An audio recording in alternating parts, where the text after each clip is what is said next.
Bismillahirrahmanirrahim. Assalamualaikum warahmatullahi wabarakatuh. Perkenalkan, nama saya Waode Nur Rahma Putri dengan NIM L1A121253. Pada kesempatan kali ini, saya akan memaparkan PowerPoint dari tugas saya yang berjudul Manajemen Pakan pada Unggas. Pada tugas ini ada beberapa poin penting. Yang pertama yaitu unggas. Ternak unggas merupakan jenis ternak yang mempunyai kontribusi terbesar dalam penyediaan daging nasional.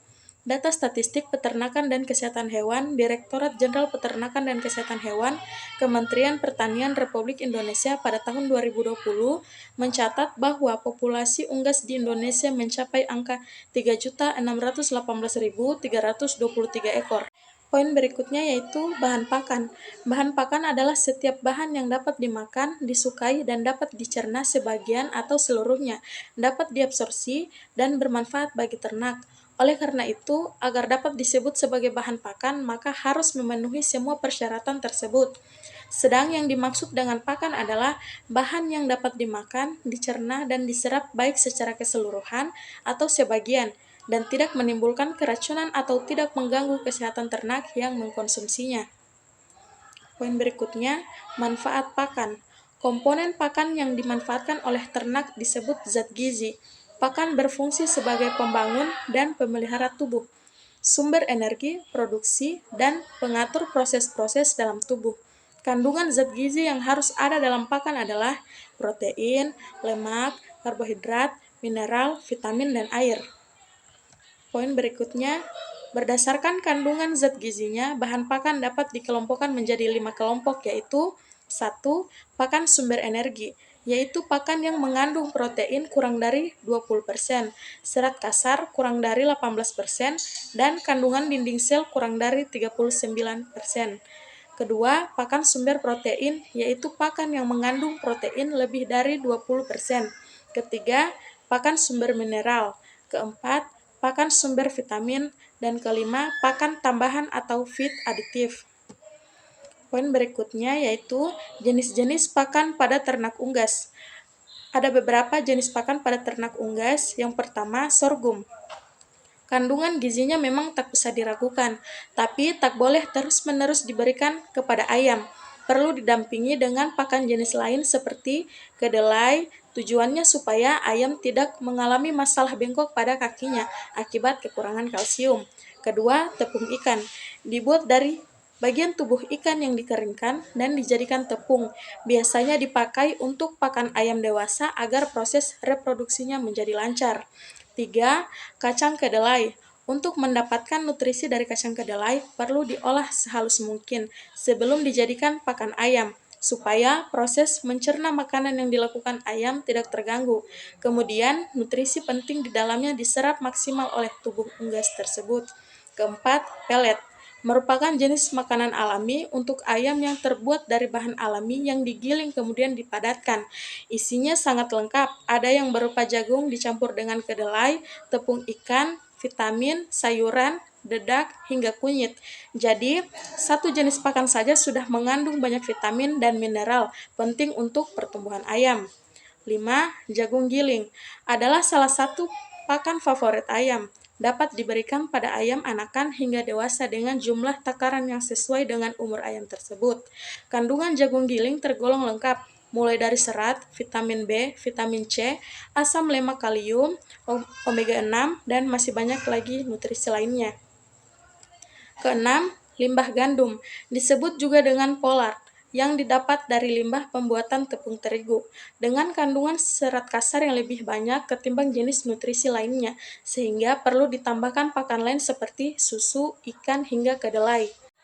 Ketujuh, bekatul, terbuat dari limbah bekas penggilingan dari beras putih dan bekatul, kemudian ditambah lemak, protein, dan juga natrium.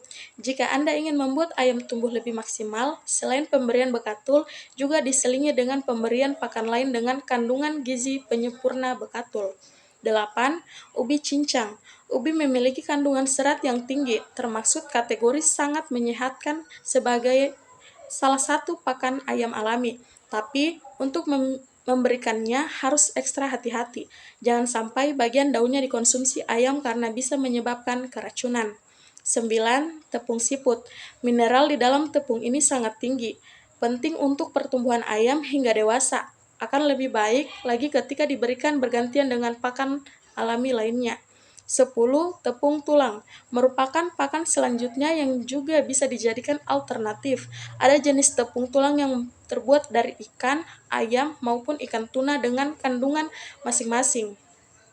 Secara umum memiliki kalsium, kalium, fosfor, mangan, natrium, hingga magnesium yang sangat dibutuhkan ayam dalam masa pertumbuhan sampai dewasa. Poin berikutnya yaitu ada beberapa usaha yang bisa dilakukan untuk mengatasi masalah mahalnya harga pakan untuk ternak unggas. Ini antara lain yaitu 1. Pengembangan dan pemanfaatan pakan lokal dalam penyusun ransum ternak sehingga dapat mengurangi biaya impor.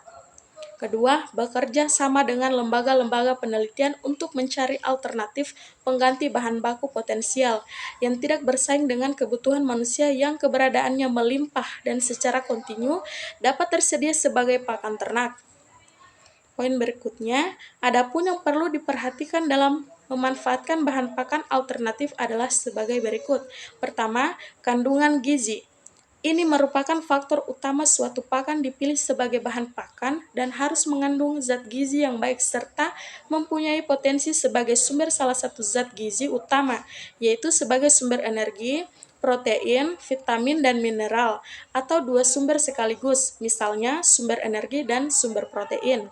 Kedua, palatabilitas. Ini perlu diperhatikan apakah ternak mau mengkonsumsi atau tidak, karena walaupun kandungan zat gizinya tinggi dengan kualitas yang baik, namun apabila ternak tidak menyukai dan tidak mau mengkonsumsi, maka bahan pakan tersebut tidak bisa dijadikan pakan yang bermanfaat bagi ternak.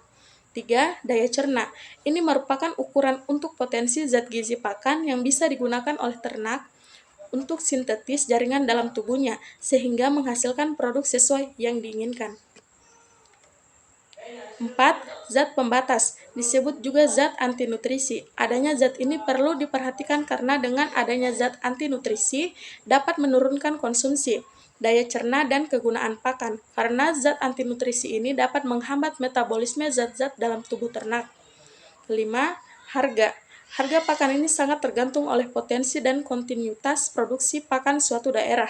Untuk memperoleh harga pakan yang murah, pemanfaatan potensi lokal merupakan pilihan terbaik sehingga beban biaya pakan tidak ditambah biaya transportasi, yaitu justru dapat meningkatkan 30% dari biaya produksi pakan. Keenam, ketersediaan atau kekontinuitasan pakan. Untuk menghemat biaya produksi pakan sehingga harga pakan menjadi rendah, maka perlu diperhatikan ketersediaan pakan yang berupa sumber atau potensinya. Sumber pakan yang baik adalah yang mempunyai potensi yang tinggi dan kontinu, mudah tersedia dan tidak bersaing dengan manusia. Poin berikutnya yaitu penilaian terhadap bahan pakan perlu juga dilakukan untuk mengetahui kualitas dari bahan pakan yang dipilih atau akan digunakan. Meliputi 1. Penilaian fisik, yaitu dengan melihat perubahan warna, bentuk, bau, dan berat jenis penilaian fisik. Juga sering dilakukan pada penyimpanan pakan untuk melihat apakah pakan yang disimpan masih baik atau sudah rusak. Kedua, penilaian kimia, yaitu menilai komposisi kimia yang terdapat dalam bahan pakan. Ketiga, yaitu penilaian biologis. Penilaian bahan pakan untuk melihat kegunaan dan pengaruhnya pada ternak, yaitu mengamati respon ternak yang diberi pakan. Poin berikutnya yaitu untuk metode pengukurannya meliputi 1. Percobaan pemberian pakan, yaitu untuk melihat konsumsi pakan dan palatabilitas. Kedua, percobaan kecernaan, untuk melihat utilitas zat gizi pakan dengan pengukuran. Untuk mengetahui tingkat kecernaan pakan, ada 3 metode yang dikembangkan, yaitu pertama, in vitro, in sacco, dan in vivo. Dapat dilihat keterangan dari ketiga metode yang dikembangkan tersebut. Baik, itulah pemaparan materi dari saya. Lebih dan kurangnya saya mohon maaf. Saya akhiri, billahi taufik wal hidayah. Wassalamualaikum warahmatullahi wabarakatuh.